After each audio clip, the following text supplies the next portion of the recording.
हम साहिब बंदगी अरिजीत जी का ऑडियो आज मैंने ध्यान से सुना है, तो आज इसके ऊपर विश्लेषण करेंगे बिल्कुल निष्पक्ष भाव से। और अरिजीत जी ने को जो बोला है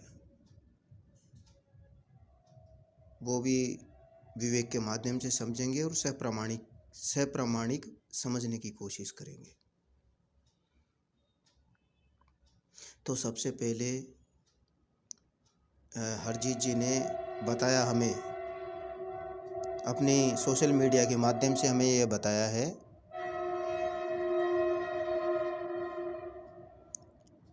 कि जब हनुमान जी सीता जी का पता लगा दिए थे तब सीता जी ने कंगन दिया। तो सबसे पहला झूठ ये है, सीता जी ने कंगन नहीं दिया था। उनके जितने भी गहने थे वो सब आकाश मार्ग जब रावण अपहरण करके ले गया तो आकाश मार्ग के द्वारा, ताकि मेरा जो स्वामी है राम जी, वो मेरी खोज करते करते कम से कम इन गहनों को तो पहचान लेगा, मार्ग को तो पहचान लेगा। इन गहनों को दे करके, मतलब चिन्ह के रूप में उन गहनों को उतार करके पोटली में डाल करके नीचे गिरा दिया था। और वो पोटली मिली सुग्रीव के हाथों और वानरों के हाथों, जामवन के हाथों, जो कि जंगल में निवास करते थे बाली के डर से छुप करके। तो जब पोटली के अंदर सब कुछ, सारे गहने ही डाल दिए, तो भाई हनुमान जी के पास वो जो सारे गहने डाल दिए तो हनुमान जी के पास जब सीता जी ने पता लगा लिया तो उनके पास वो कंगन कहाँ से आया? कंगन तो था ही नहीं, वो तो अंगूठी थी। अंगूठी और चूड़ामणि का वर्णन आता है। तो सबसे पहला झूठ तो ये है, क्योंकि सोशल मीडिया पे चढ़ाने का मतलब अब यह न मत बोल देना अरिजीत जी कि मैंने तो केवल एक संकेत दिया था, या मैंने तो केवल कहानी पे नहीं जाना है, वो चीज़ नहीं। मतलब जो सत्य होता है ना, वो सत्य ही होता है, क्योंकि आपका तो परमात्मा का दिग्दर्शन हो चुका था। तो परमात्मा का दिग्दर्शन करने वाला बिना प्रमाण के बात नहीं करता है। तो सबसे पहला झूठ तो ये था कि आपने कंगन का नाम लिया। वो कंगन नहीं, चूड़ामणि था, अपना जूड़ा उतरवाया। मतलब मैं ये नहीं कह रहा कि आप जानबूझ के झूठ बोल रहे हो या मैं सत्य बोल रहा हूँ। सोशल मीडिया पे अगर आप डाल रहे हो तो सत्य बात ही प्रकाशित करें, मैं ये बता रहा हूँ। जो आपको पता हो, सब प्रमाणित हो, वो चीज़ बोल रहा हूँ मैं। तो सबसे पहली झूठ तो ये। दूसरा चीज़, आपने बोला कि हनुमान जी नीचे गिर गए और उनके हाथ का कंगन समुद्र में गिर गया। तो भाई ये भी पहला दूसरा झूठ है। ये एक मनगढ़ंत कहानी आपने बनाई, जबकि प्रमाण के माध्यम से वहाँ समुद्र था ही नहीं, वहाँ तो जलाशय था। दूसरा चीज़, वो अंगूठी या चूड़ामणि या जो आपने गहना बोला, जो आपने कंगन बोला, वो समुद्र में गिरा ही नहीं था। समुद्र में नहीं गिरा था, वो कमंडल में गिरा था भाई। अब आप ये मत बोल देना कि कमंडल में गिरा हो, चाहे समुद्र में गिरा हो, चाहे तालाब में गिरा हो, लेकिन मेरी बात तो सही है, गिरने पर जाना है। इसका मतलब कहानी का भेद पता नहीं है और सोशल मीडिया पे चढ़ा दिया।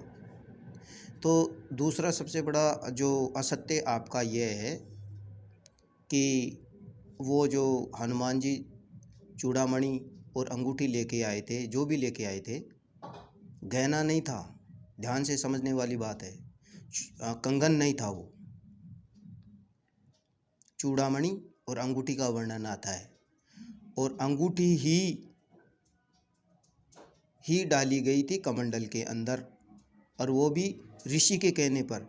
ऋषि ने कहा था कि भाई वानरराज में सोने पे हाथ नहीं लगाता, तो तुम कमंडल में डाल सकते हो। तो कमंडल का वर्णन आया है, समुद्र का वर्णन नहीं आया है। तीसरा सबसे बड़ा झूठ आपने ये कहा है कि हनुमान जी गिर गए थे। गिरे तो कहाँ, समुद्र में, या गिर भी गए थे। क्यों भाई? हनुमान जी जैसे महाबलशाली, पवन वेग से चलने वाले, अष्टसिद्धि नौ निधि के दाता, उनकी अतुलनीय शक्ति का पारावार रावण और बाली ये लोहा मानते थे। वो इतने कमज़ोर थे कि वो गिर गए, और गिरने के पश्चात वो जो कंगन था वो समुद्र में गिर गया। ये आपका तीसरा सबसे बड़ा झूठ है जो आपने बिना प्रमाण के दिया है। तो आपने ये कहा था कि मुझे परमात्मा का साक्षात्कार हो चुका है, आपने खुद ने बोला है। अब मना तो आप कर नहीं सकते, क्योंकि राम सिंह भाई को डाला है। वो परमात्मा का साक्षात करने वाला व्यक्ति बिना असत्य भाषण तो नहीं कर सकता, यानी गपोड़े नहीं आंकता। वो सत्य संभाषण करता है भाई। असत्य संभाषण अगर दूसरे के द्वारा भी अगर दी गई बताई गई हो तो वो प्रमाण मांगता है, भाई प्रमाण बताओ। तो आपको प्रमाण मिलता तो शायद आप बात सही बोलते, लेकिन बिना प्रमाण के दूसरे के कहने पर वो चीज़ डाल दी, और हम लोग ऐसी चीज़ें ही पकड़ेंगे, क्योंकि जिसके पास प्रमाण होता है ना वो पकड़ता है। तो सबसे पहला विश्लेषण तो यह है कि आपने कंगन बोला, और कंगन हनुमान जी के हाथ में नहीं था। कंगन और जितने भी गहने थे वो पोटली डाल करके आकाश मार्ग के द्वारा जब रावण सीता जी को लेके जा रहा था तो उन्होंने वो पोटली से नीचे डाल दी, और वो समुद्र में नहीं गिरी, वो गिरी सुग्रीव, जामवान और जितने भी वानर सेना थे जो बाली से डर करके जंगलों में छुपे हुए थे, वहाँ पे वो गिरी। और माता सीता का ये उद्देश्य था कि मेरे गहनों को देखकर मेरा स्वामी जब ढूंढेगा तो मेरे गहनों को देख करके ये तो समझ ही जाएगा कि मैं किस मार्ग के द्वारा अपहृत की गई हुई। तो सबसे पहला झूठ। दूसरा सबसे बड़ा झूठ कि हनुमान जी मूर्छित होकर के गिर गए, या बेहोश होकर के गिरे, या गिर गए। तो हनुमान जी कभी गिरे नहीं, इस कहानी में कभी गिरे ही नहीं। हनुमान जी सहज भाव से वो आकाश मार्ग पे आए, और उस तपस्वी का तप देख करके उनका दर्शन करने के लिए वो नीचे आए थे, और वो पर्वत था,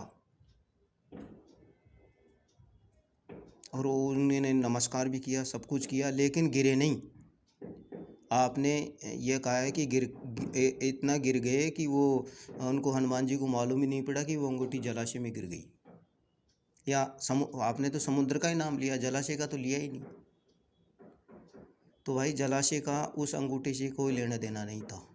उनके पास में कमंडल रखा हुआ था, कमंडल में पानी था, और वो कमंडल के अंदर उन्होंने अंगूठी डाली थी।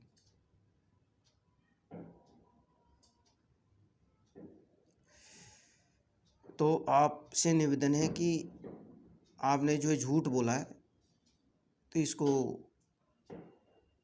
सप्रमाणित करें। और आपने ये कहा है कि हमें परमात्मा का दीदार हो गया है, साक्षात्कार हो गया है।